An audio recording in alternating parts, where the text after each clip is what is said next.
Okay, now I've seen a lot of questions about the 4CS fork, so I don't know how much more we can ignore the fact that people have questions about them.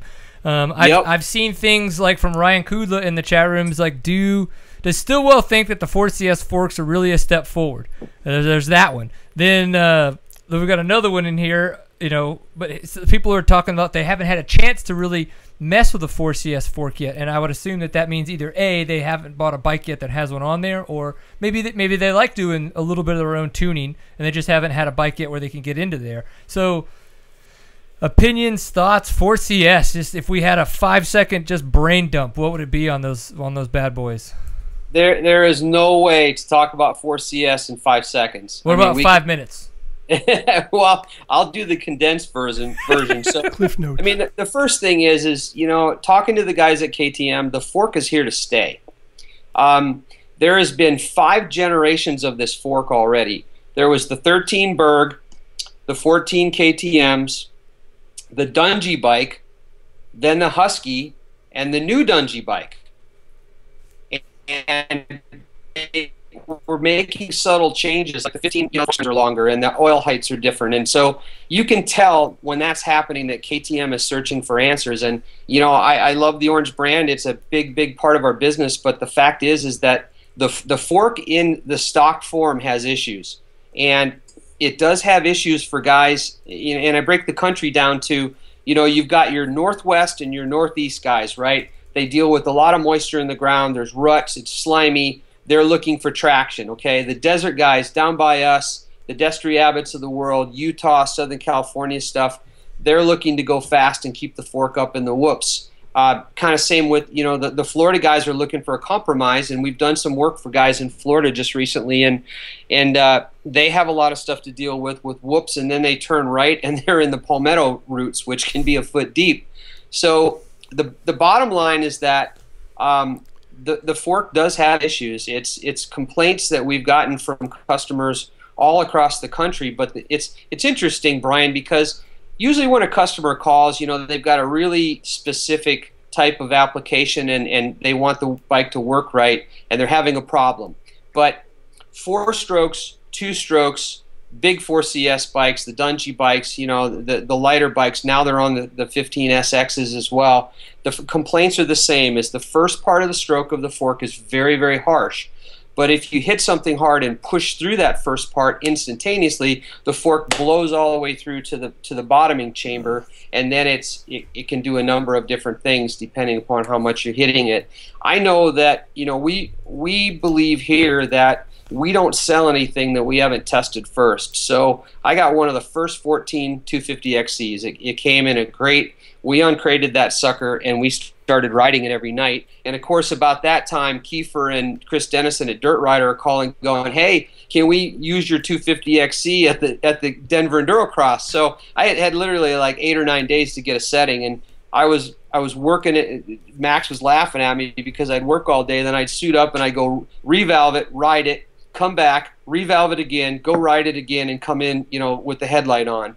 And I did this over and over and over again, and I learned a lot about the fork. And it's, I will say this to the guys out there that are on the fence, and I don't want to badmouth anything, but in stock form, it's got some issues. However, it's a very smooth stroke to the fork. It's extremely plush once you get it set up right. So, it's the #1 call we get, Brian, is guys calling. They've either bought a bike with 4CS or they're considering it, and they really want to know what the real deal is. And the real deal here is that we're revalving 3 to 5 sets of those a week. And yeah, and it's here to stay. We're developing. We actually have the very last test going on our prototype pistons this weekend. Once we pass the test, and we'll offer this for sale. But here's the bottom line: is the fork is choked up on oil. It doesn't flow enough fluid, and when that happens, you can't effectively valve it to do pretty much anything well. So it's a lot like, I use the analogy of a hose. So you're out there, and in your case, Brian, you're out there washing the family truckster, right? Your minivan, or hey, with the maybe TV seats and everything. Maybe. Yeah. So you got the hose on halfway, right? You're washing the soap off. Well, if you can turn that hose on high and adjust it just right, well, then you have the ability to blow the dirt off and get in the cracks and crevices. So if you put that in the form of motorcycle suspension, you have to flow enough fluid in order to control it properly. And one of the big problems with that fork is it's just choked up. Okay. And there is a lot of stuff going on inside of a 4CS fork. I mean, they call it 4-chamber because it literally is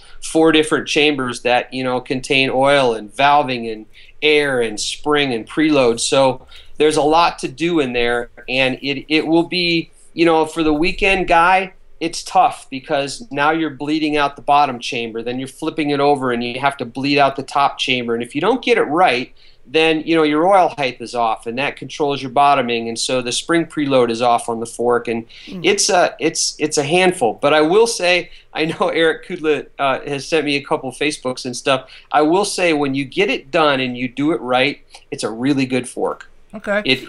In fact, I would say that once properly set up, it will be the best fork that KTM has. And I think that's why they brought it on the SXs, is because, let's face it, the magazines love KTMs, but they don't like the suspension, so they had to do something.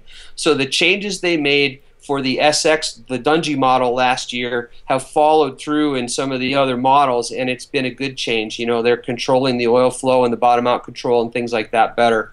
So I would say to guys out there, don't give up on it. It's a really good fork.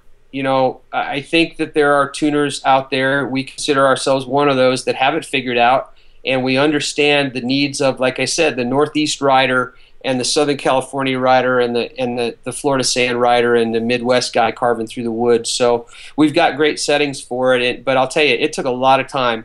I've been doing this a long time, and that was by far the most challenging setup that I had to work on. I bet. Here's a question. I got it all done before I put my head in the dirt and broke my back.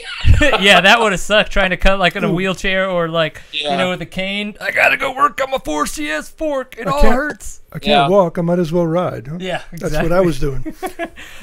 So I want to know, when it comes to that 4CS fork, like you're saying, you get a lot of calls and people are needing to make adjustments, and you know that these adjustments, know what these adjustments are that need to be made. Are these things that you can do where they're just paying a service fee, or are there aftermarket parts that they not should put in but need to put in for these forks to not feel as harsh or to fall under the complaints, I would say, that a lot of people have had about the forks?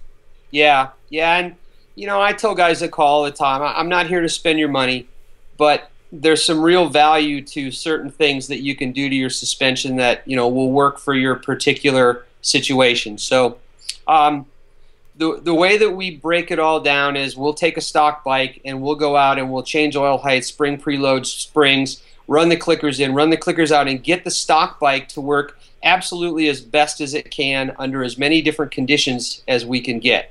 And then from there, you know, we put our heads together and figure out, all right, well, for the moto guy, he's going to need this change. For the off-road guy, he's going to need this change. And you know, up till this year, it was all off-road. So now you've got a lot of guys buying 15 KTMs. It's a great motorbike, and so now, you know, you've got to tune that for the motor track as well. So I'll go back to what I said before. You know, the fork is star for oil in the base valve area. So we got with our machinist. We started working on pistons.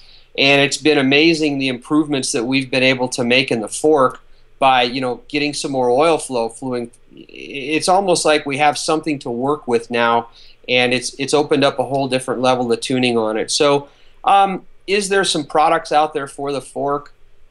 Not a lot right now, you know, but I foresee that there will be. It's here to stay. If you look at KTM, when they make a change to something, they pretty much stick with it, whether it's, you know, the best thing in the world or not quite up to par.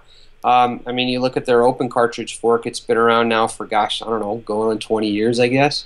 Well, look in '96 when they went to the single shock that was linkless. You know, they were the only company doing that, and they had all kinds of problems with it. But they stuck with it. It was their decision to do, and they stuck with it. And eventually, people made it work. You know, they got a lot of criticism, but I'm a big fan of Orange Bikes, and they got a lot of criticism because they were going to bring out a 300 or a 150 or a 200, and I'll tell you, they're smart guys. You know, they look for the niche in the market, and they grew that, and now they're kind of taken over, and the moto market is from a guy that's 30 and up, you know, they're buying KTMs. They're easy to ride, they're easy to start, and they're a lot of fun. You know, I've ridden all of them, and I'm a big fan. I mean, quite frankly, Brian, you can't buy a bad dirt bike these days. You really can't. Yeah, no, I mean, everything off the floor, out of the box is pretty dang awesome.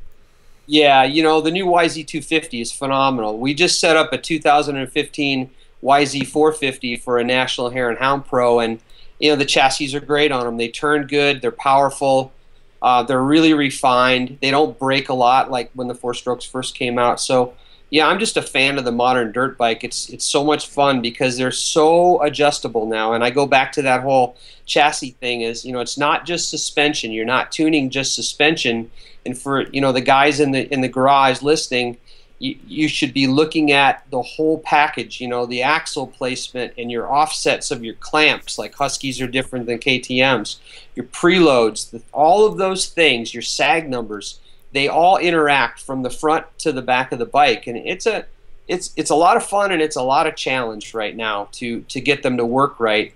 And you really have to be able to watch your rider on the trail or on the track and dissect what the bike is doing, what the rider is telling you, which quite frankly about 30% of the time is exactly opposite of, you know, what I'm seeing. So you have to extrapolate all that and come up with a solution. And you know, it's don't be afraid to fail. Get out there and, you know, spin some clickers and change some stuff around and see how it feels. But there's no substitute for experience in this business, for sure. Right on.